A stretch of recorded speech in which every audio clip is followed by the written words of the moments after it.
everyone! Kamusta po kayong lahat? It's me again, May. Today is Thursday dito sa South Louisiana at stay home lamang po ako, of course, dahil si Mister ay nasa trabaho. Sa mga oras na ito, today is Thursday morning dito sa South Louisiana.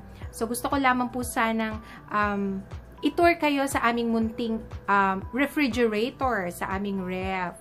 Wala po tayong masyadong ganap ngayon kasi nga hindi tayo pwedeng lumabas. At stay lang talaga tayo. Si Mister ay nasa trabaho, then after nyan, syempre uwi agad sa bahay. At as of this moment, ako po ay naglo-laundry. Pa-dryer na rin siya at katatapos ko lang din mag-vacuum at mag-floor mop para dun sa ibang size ng aming sahig. Usually po kasi dito sa aming apartment ay puro carpet lang din siya, pero kokonti lang yung space na maimamap mo. Kagaya dito sa aming kitchen, nilagyan lang din namin siya ng carpet, pero the whole kitchen area ay hindi siya carpeted. Pero po dito sa aming living room and dito po sa aming dining area at sa aming room ay de-carpet siya. Kaya medyo matrabaho kasi nga kailangan mo siyang i-vacuum bawat gilid at hindi mo agad-agad makukuha yung mga alikabok o yung mga dumi dito sa ating carpet. Hindi kagaya kapag hindi siya carpeted, pwede mo lang siyang walisin ng walis tambo, diba? And then punasan mo lang siya ng basahan and okay na. Kaya medyo matagal din sa akin pag nagka-carpet, pag nagva-vacuum ako kasi nga mahirap din mag-vacuum. At yes, ipapakita ko po sa inyo yung aming munting refrigerator na ito po ay dito na sa aming apartment. Since nung tumira kami, hindi namin siya ref. Ito po ay gamit dito mismo sa company na aming tinitirahan. Kaya samahan niyo po ako, guys. Thank you so much. Okay, let's start dito sa ating freezer. Of course, ito yung paborito namin ni Mister. Ito rin yung ipinakita ko ng mga nakaraang video ko. Itong patio. I'm not sure kung yun ang tamang pag-pronounce. Patio chicken burrito. Mahilig kami ni Mister niyan. At itong beef and bean burrito. Marami. Actually, ayan. Second layer na yan. First layer ito at second layer. Marami-rami din kaming na-stack. Chimichanga. Yeah, beef and cheese. Masarap. Yan ang lagi naming meron yan sa aming stock. At syempre, ito ngang aming garlic toast. Meron din. At itong pile ng aming mga hotdog. Yan, nilalagay sa sandwich ni Mister. At naglagay na rin ako ng compress dito in case. Nilagay ko yung compress dito sa gilid. At ano pa ba? Itong chicken pot pie. Marami din kami na binili ni Mister. At yung ham para doon sa sandwich ni Mister. Ayan.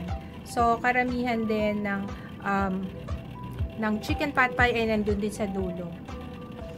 Of course, kinukuha namin yung huli na naming nabili. Syempre, yun yung una naming kakainin. At hindi mawawala itong ice cream na paborito ko. At yan din yung mga ginawa ni Mister para sa kanyang pagkain yan. Tapos itong take out na to, ito yung cake. At itong classic white na toast, pita bread. Na nandyan lang din. Okay, ano pa ba? And then, nag-stock din kami ng mga bread. Ayan ang mga bread. Tapos, ito yung meatballs na binili namin nung isang araw. At nag-pile din ako sa isang ziplock ng, actually, 3 ziplock yan. Naglagay ako ng mga ice cubes dyan para in case na aalis kami ni Mister, meron kasi kaming lagayan ng mga foods na kung saan pwede natin ilagay yung mga mga kailangang malamig. So, nilalagyan ko ng ice cubes itong aming ziplock para syempre ma-maintain natin yung lamig ng pagkain. Kaya nandyan lang siya. Pag in case na mag-aya si mister or aalis kami, pupunta kami sa beach, or kung meron man kaming malayo ang pagta-travel, ay kukunin ko na lang dito. At ito naman ay syempre may ice maker. Konti lang muna yung ginagawa ko. Actually, ginagawa ko ito para kay mister din. Pag gusto niya ng magpa-prepare ng drinks, kumukuha na lang ako ng ice dito. Kaya yan ang mga laman sa taas. Ang aming freezer.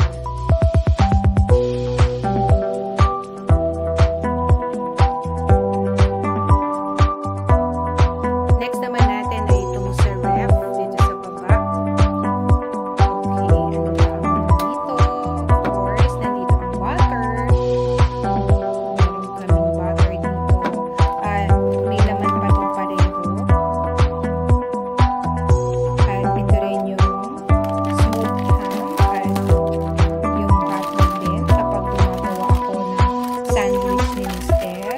Magkakasama na siya. May kasama na siya cheese sa gilid at yung butter.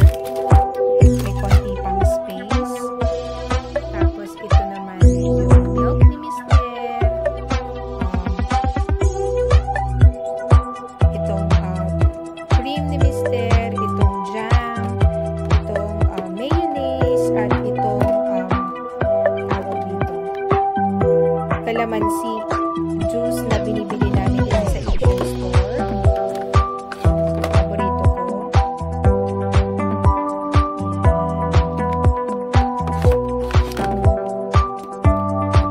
Meron dito. Dito naman sa second layer ay ang milk.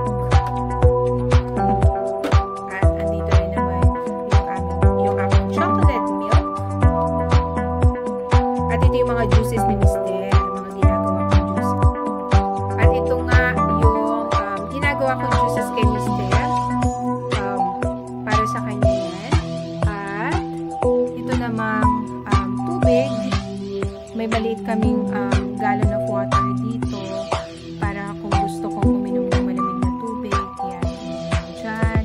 At nag-set din ako ng tea para sa akin. Iced tea. At kung gusto rin naman din ni mister, why not? Binibigyan ko rin siya, of course. At ayan naman yung mga dressing ko para sa aking salad. At aking water, naka-prepare na.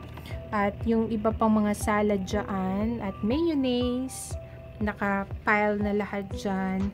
Naka-prepare na lahat. At yung mga nasa likod, yan yung calamansi juice na nandyan. Para in case na gusto ko na magtimpla ng calamansi juice, ay nandun lang siya sa gilid. At ano pa ba yung nandito sa layer na to? Ito yung salad ko. At nandito rin yung cheese. At nag-slice na rin ako ng aking strawberry dito. Nilagay ko lang dito sa gilid. At itong aking orange. Andyan lang din. At ano pa ba? So, ito ay eggs. Nandito yung mga eggs. Tapos, ang milk. At meron din akong Yakult dito. At ito yung nilalagay ko sa aking mata. Para sa eye bags. At ito yung kapag ready ko ng gustong uminom. Ay iced tea yan. Tapos, ito naman ay yung mga take-out namin, kasi pag bumibili kami sa drive-thru for sandwiches, I mean for french fries or for nuggets, ayan, itatabi ko lang yun dito kasi minsan pag nakakalimutan, nabigyan kami ng mga sauce, ay at least meron ako dito, naka-ready. Ano pa ba? Balik ko lang itong aking iced tea. Tapos ito naman yung bread ni mister na usually kung piniprepare sa kanya after work. At dito na tayo sa third layer. Ang nandito lang naman ay yung mga sodas. At ito naman yung mga niluto ni Mister na hindi namin naubos. At tin-take out, nilalagay ko lang siya sa isang lagayan. Tapos kainin ko na lang din kapag gusto ko siyang kainin para tipid din. Tapos itong fruit, strawberry, at itong aming guacamole dip. Hindi yan mawawala kapag kami ay nanonood ni Mister ng movie. Ay, nandyan lang. Tapos, lagi din akong merong yogurt. 2 na lang. Pero gusto ko munang maubos ito bago kami ulit bumili. Tapos, ito nga yung bread. Nilalagay ko lang din sa ziplock. Pag sakaling gusto lang din ni Mister, ay andyan lang yan. Iinit ko lang. Ima-microwave ko lang.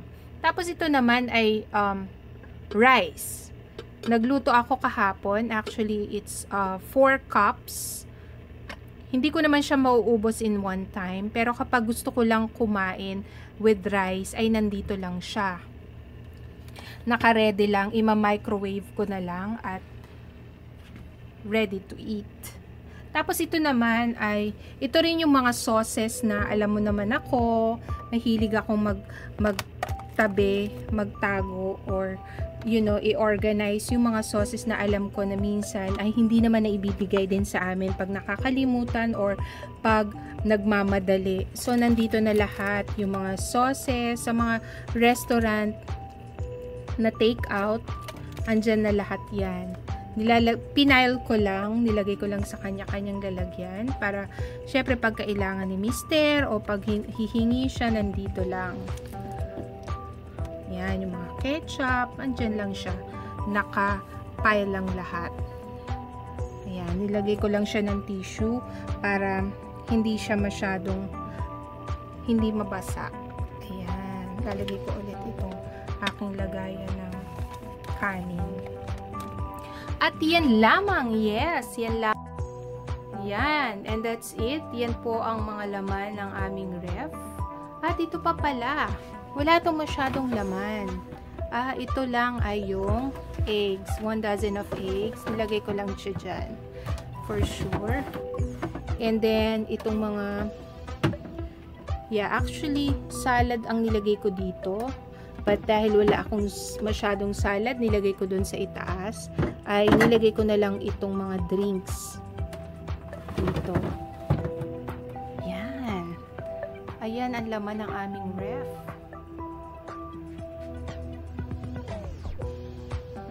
Siya.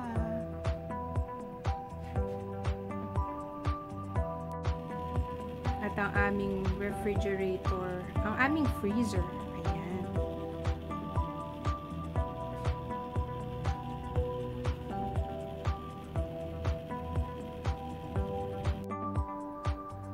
And that's it for today's video, guys. At ako'y magpapaalam na. Thank you muli sa inyong lahat, sa lahat ng inyong suporta at patuloy na panonood sa aking mga munting videos. At gusto ko lang pong magsabi ng mag-iingat po kayong lahat at ganun din po kami dito. Ayan, thank you so much po sa inyong lahat. At yan, tumutunog na ang aking dryer, na ang ibig sabihin ay tapos na. Thank you so much po muli sa inyong lahat. Paalam, bye! Mwah!